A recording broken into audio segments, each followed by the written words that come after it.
So हाय, hello, नमस्कार आणि जय मल्हार सगळ्यांना. आणखीन एका नवीन व्हिडिओमध्ये आणि आम्हा मायली किंगच्या चॅनेलवरती तुम्हा सगळ्यांचं खूप खूप स्वागत करते. सो आजचा व्हिडिओ आहे थोडासा वेगळा आणि नवीन. आजचा व्हिडिओ नसणार आहे वाऱ्याचा. मी ही सगळी तयारी करताना दिसत असेल तुम्हाला, असं तुम्ही म्हणत असाल कुठं चाललेली आहे एवढी तयारी वगैरे करून. तर मी आणि मम्मी चाललेलो आहोत अक्कलकोटला श्री स्वामी समर्थांच्या दर्शनासाठी. होय, आम्ही अक्कलकोटला चाललेलो आहोत आणि पहिल्यांदा अक्कलकोटला चाललेलो आहोत. आम्ही 1 दिवसासाठी चाललेलो आहोत म्हणून एक जोड कपडे वगैरे घेत आहे मी. मम्मी स्वयंपाकाची तयारी चालू आहे मम्मीची. आमच्यासाठी डब्बा घेत आहे मम्मी आणि मी कपडे बांधत आहे. तर आम्ही तिघंजण चाललेलो आहोत, मी, शिवराज आणि मम्मी. तर खूप दिवसापासूनची आमची इच्छा होती श्री स्वामी समर्थांच्या दर्शनाला जाण्यासाठी. सो आज आमचा योग आलेला आहे आणि हा योग आलेला आहे तो म्हणजे प्रगट दिनाच्या दिवशी जाण्याचा. त्याच्या आदल्या दिवशी आम्ही निघणार आहोत दर्शनाला. म्हणजे प्रगट दिनाच्या दिवशी आम्हाला स्वामी समर्थांच्या दरबारात त्यांच्या दर्शनासाठी जाता येईल. सो हे बघा आमची झालेली आहे तयारी. मम्मी देवाच्या पाया पडत आहे, मी माझी बॅग वगैरे उचलत आहे जाण्यासाठी. पप्पांनी दिलं थोडंसं भाषण, म्हणजेच म्हटले सांभाळून वगैरे जा सगळेजण. पप्पा येत नाही आहेत सोबत, मी, मम्मी आणि शिवराजच जात आहोत. वडिलांना कामामधून सुट्टी मिळालेली नाही. सो फायनली निघालेलो आहोत घरी. घरच्यांना केला आम्ही मस्तपैकी टाटा बाय बाय आणि निघालो आहोत आता स्वामींच्या दर्शनासाठी घरून. शिवराजला म्हटलं बाबा काढ थोडासा व्हिडिओ माझा. सो बघा पुढचा प्रवास. आणि मग घरापासून घेतली आम्ही रिक्षामध्ये बसलो. रिक्षामध्ये बसून आम्ही आमच्या घराजवळ म्हणजेच डांगे चौक म्हणून आहे, सो डांगे चौकात जाण्यासाठी निघालो रिक्षामधून आम्ही. तर जाता जाता लागली थोडीशी ट्रॅफिक. मग आम्ही पोहोचलो डांगे चौकात आणि डांगे चौकात गेल्यावर थोडा वेळ थांबल्यावर आम्हाला लागली मनपाची बस, म्हणजे पुण्यामध्ये जाण्यासाठी बसमध्ये आम्ही बसलो. बसमध्ये होती गर्दी थोडीशी, त्यामुळे मग भेटली बसायला सीट कशीबशी. बसलो सीटवरती आणि मग आम्ही निघालो आता पुण्यामध्ये. आणि हे बघा आम्ही फायनली आलेलो आहोत पुण्यामध्ये. मनपामध्ये उतरून पुण्याला आलेलो आहोत. पुण्यामध्ये म्हणजेच इथे आहे शनिवारवाडा, आपल्या पुण्याचे लाडके गणपती बाप्पा, दगडूशेठ. पुण्यामध्ये एक गोष्ट आल्यावरची खात्री तर घ्यावीच लागेल की पुण्यामध्ये तुम्ही आलात आणि पटकन तुम्हाला कुठे जायला मिळेल असं कधीच होणार नाही. कारण की ही आहे पुण्याची लगबग, पुण्याची आन बान शान म्हणायला हरकत नाही. खूप जास्त ट्रॅफिक होती आणि फसलो ट्रॅफिकमध्ये आम्ही पुण्यामध्ये. आणि मी चालू होतं माझं कॅमेऱ्याची चेकिंग करणं वगैरे, व्हिडिओ वगैरे व्यवस्थित चालू आहे का नाही बघत होते मी माझा. पुण्यामध्ये खूप जास्त ट्रॅफिक होते बाबा आणि फसलो ट्रॅफिकमध्ये. मग हळूहळू निघालेलो आहोत पुढे. आणि हे बघा स्वामींचं प्रगट दिन आणि आदल्या दिवशी होता गुढीपाडवा. घरी गुढीपाडव्याला पुरणपोळीचा स्वयंपाक करून देवांना सगळ्या नैवेद्य दाखवून, गुढीला नैवेद्य वगैरे दाखवून आम्ही निघालो होतो दुपारी. आणि गुढीपाडव्यानिमित्त हे बघा पुण्याचे लाडके गणपती बाप्पा म्हणजेच दगडूशेठ बाप्पाच्या मंदिरालाही अशी सजावट केलेली होती. प्रत्येक सणासुदीला किंवा गणेश चतुर्थीला, संकष्टीला गणपती बाप्पाला हे अशी मस्तपैकी डेकोरेशन केलं जातं. आणि आम्हाला गुढीपाडव्यानिमित्त बाप्पाचं दर्शन झालं. नवीन वर्षाची आमची सुरुवात, अक्कलकोटला जाण्या अगोदरची पण सुरुवात आमची बाप्पाच्या दर्शनाने झाली. तर हे बघा किती मस्त असं डेकोरेशन केलेलं आहे. सगळीकडे गुड्या वगैरे उभारण्यात आल्यात. मला जास्त लवकर म्हणजे घेता आलं नाही बाप्पाचं हे करून, कारण की आम्ही होतो रिक्षामध्ये बसलेले. इथून आम्हाला जायचं होतं सॉरी रिक्षामध्ये नाही, रिक्षामध्येच होतो. तिथून आम्हाला जायचं होतं स्वारगेटला. मनपाला आम्ही उतरल्यानंतर आम्हाला कळालं की बसेस सगळ्या बंद आहेत, नवीन वर्षाचं गर्दी खूप होती म्हणून. मग आम्ही मनपावरनं रिक्षा घेतली आणि मीच विसरले की आम्ही जातोय कशामध्ये. तर हे बघा ही आहे पुण्याची लगबग, पुण्याची गर्दी. नवीन वर्षाचं लोक खरेदी करायला घराबाहेर पडली होती बाप्पाच्या दर्शनासाठी. तर सारखंच येत असतात पुण्यामध्ये लोक. तर ही गर्दी कुठल्या सणासुदीला नाही तर कायम असती. खूप छान वाटतं हे असं पुण्यामध्ये लोकांची गलबल वगैरे बघून. या सगळ्यांमधून आम्ही चाललो होतो आणि इथूनच मग बाप्पाचं दर्शन करून पुढे आहे तुळशीबाग. ही झालेली आहे तुळशीबागेची सुरुवात. हे बघा, हे मस्तपैकी सगळं विकायला बसलेले असतात. इथून सुरुवात आहे तुळशीबागेची. तुळशीबागेच्या शेजारून मग आम्ही निघालो पुढे जाण्यासाठी स्वारगेटला.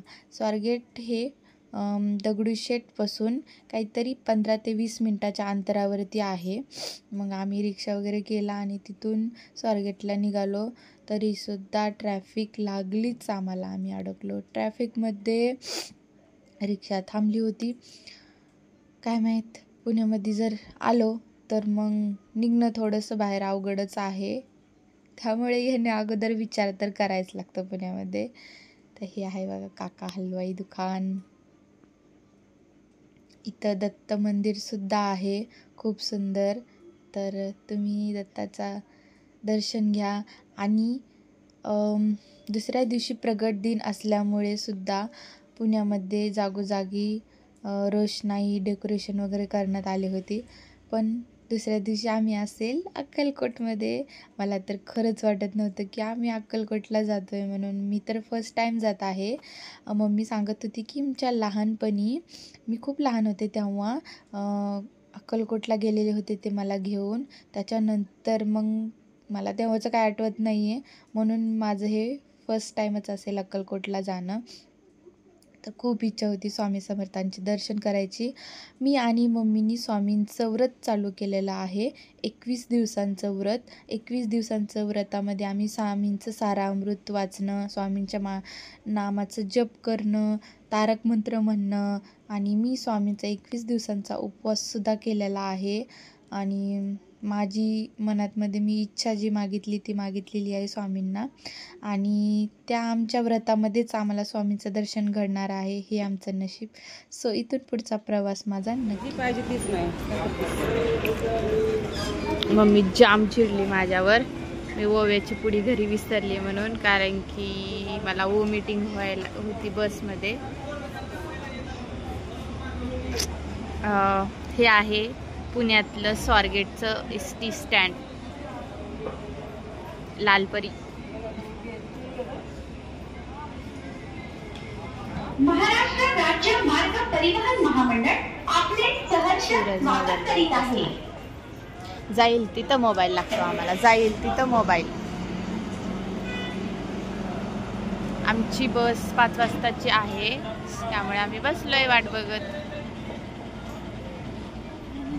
ST भेटली स्वारगेटच्या ST स्टँडवर. अक्कलकोटची STच नाही आहे, त्यामुळे आम्ही तुळजापूरून चाललो आहे. ST स्टँडवर आम्ही असे फिरतो, इकडून तिकडे तिकडून इकडे तिकडून इकडे, असं माशा फिरतात. अक्कलकोटची बस तर नाही मिळाली, पण आम्ही तुळजापूरच्या बसने चाललो आहे. बाबा लय फिरलो, डेंजर पळतोय आम्ही.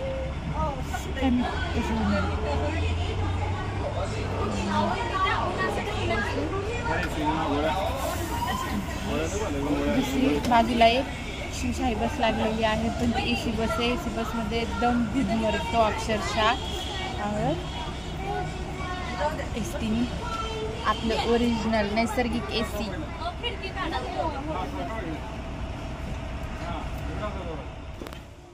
तर श्री गणेशाय नमः, जय मल्हार, श्री स्वामी समर्थ म्हणत झाली प्रवासाला सुरुवात.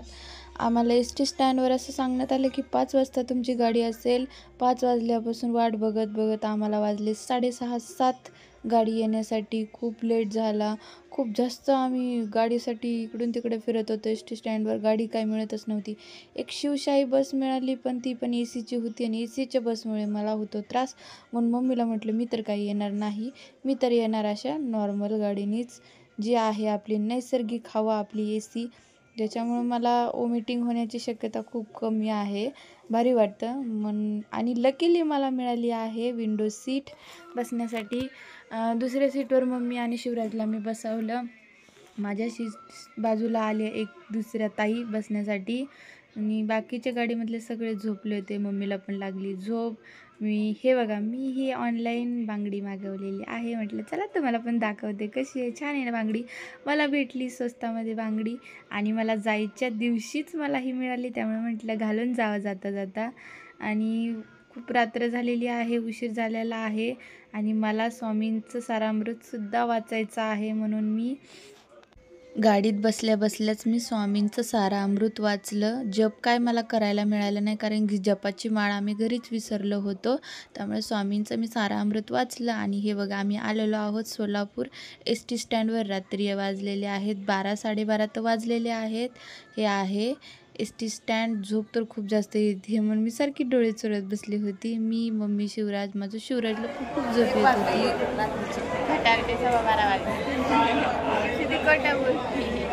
आता मग एकच गाडी, एकच गाडी 12 वाजले. किती गर्दी आहे सोलापूर.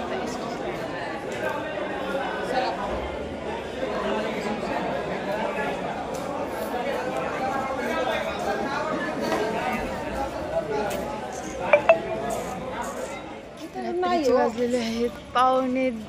डोळ्यात झोप खूप आहे आणि आम्ही आलेलो आहोत अक्कलकोटला.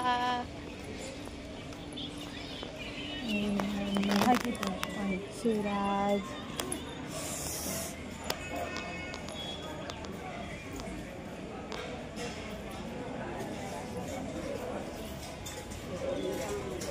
छत्रपती शिवाजी महाराजांनी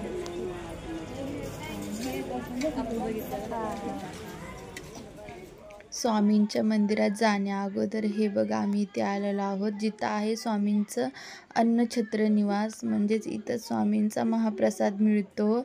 बट रात्रीचं खूप लेट झाला असल्यामुळे झालेला आहे बंद. आणि त्या ठिकाणी सगळे प्रवासी, त्यांचे सगळे भक्त लोक आराम करत आहेत, झोपलेले आहेत. पण आम्हाला जायचं होतं लवकर रांगेत लागण्यासाठी, त्यामुळं घाईघाईने सगळं आवरायला घेतलं आम्ही. मी म्हटलं इथला छोटासा व्हिडिओ काढावा. इथे खूप सुंदर गाई आणि गाईचं वासरू आहे आणि हरणं वगैरे आहेत. आणि ही स्वामींची खूप मोठी प्रतिमा, जी तुम्ही खूप जणांच्या व्हिडिओमध्ये पाहिली असेल, फोटोमध्ये पाहिली असेल. मी पाहायचे खूप जणांच्या व्हिडिओमध्ये, फोटोमध्ये. मलाही असं वाटायचं की मला कधी जायला मिळेल, आणि माझ्या नशिबामध्ये हा योग होता. मला असं वाटलं नव्हतं असेल, पण होता फायनली हा योग. आणि मला बघायला मिळालं स्वामींचं ही मोठी प्रतिमा. शेजारीच आपले महाराज, आपले दैवत श्री छत्रपती शिवाजी महाराज, त्यांचंही दर्शन झालं. आणि ही तिथला परिसर आहे, अन्नछत्र तिथला परिसर. जेवणाचं थोडं व्यवस्था चालू होती लोकांची. आम्ही फ्रेश झालेलो नव्हतो. मम्मी बोलली ब्रश वगैरे करून घेऊया, आपण आवरून घेऊया. आंघोळीचा तर काही विषयच नव्हता सध्या तरी, कारण की खूप लेट झाला होता. रात्रीचे 2 वाजले होते. आणि मग आम्ही इथेच बसलो सगळ्यांसोबत. आणि मम्मी आणि शिवराज थोडंसं खाऊन घेते म्हटले होते, कारण की महाप्रसाद झालेला होता बंद. मम्मी जेवण करत होती. माझी तर काही जेवायची इच्छाच नव्हती, कारण की मला खूप जास्त डोकेदुखी व्हायला लागली होती. झोप झालेली नव्हती अजिबात. गाडीमध्ये काय झोपायला मिळतं का? खूप जास्त डोळ्यात झोप होती. पण इथं काय झोपू पण शकत नव्हते, कारण की झोपले तर मग रांगेमध्ये लागणार कुठे. कारण की माझ्या मैत्रिणीने मला सांगितलं की अक्कलकोटला खूप लांब रांग आहे. त्यामुळं आम्ही विचार केला की लवकर जायचं आणि रांगेमध्ये लागायचं दर्शनाला. ब्रश वगैरे केला आम्ही, फ्रेश वगैरे झालो, आवरून झालं. इथे स्वामींच्या प्रतिमेसमोर फोटो वगैरे काढला आणि म्हटलं चला आता निघावं दर्शनासाठी. रात्रीचे 3 वाजलेले आहेत. 3 आम्ही आवरून वगैरे आमचं खाव म्हटलं, पण इथं प्रसादाचं बंद झालं होतं.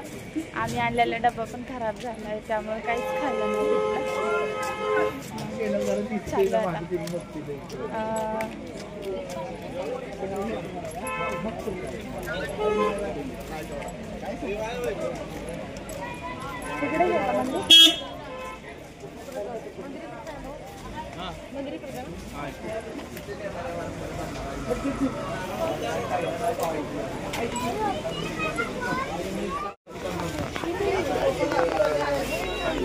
पेढे घ्यायची का? घ्यायचा का प्रसाद? हां, मग कधी नंतर कधी येतं लाईनीत थांबल्यावर कधी बाहेर निघतो.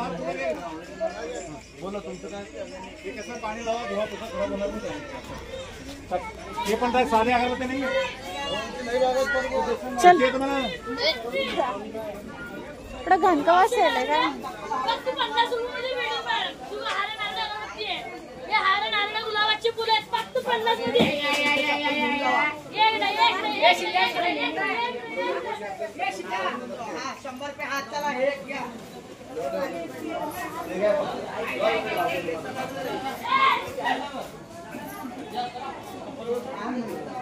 अजून आम्हाला लाईनीला उभं राहायचंय. खूप जास्त गर्दी आहे असं लोक म्हणायला लागलेत.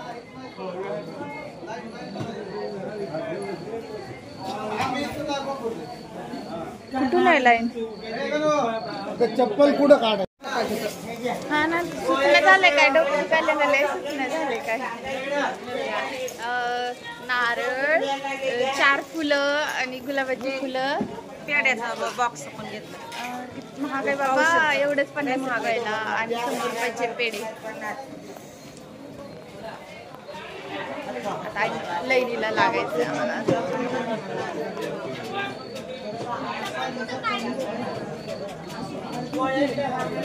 तुळजापूर मधल्यासारखं तुळजापूर मध्ये तर ह्याच्याहून जब्बर आहेत माया. काय बोलते म्हणजे आपलं पाट्याला दर्शन होते आता बसल्यावर. हा मग पटा होते तर. बाबा खूप जास्त लाईन आहे, खूप लोक आहेत. इथं राहणारे लोक कसले मस्त नशीब. मंदिरापासून रांगेमध्ये आम्ही जायला निघालो. मी म्हणते रांग कसं स्टॉप होत नाहीये, कारण की इतकी मोठी रांग होती, आमच्या कल्पनेच्या पुढची होती. 3, 4, 5 किलोमीटर म्हटलं तरी रांग होती. मग आम्ही लागलो रांगेला. रांग बघूनच मी थोडीशी झाले होते थक्क.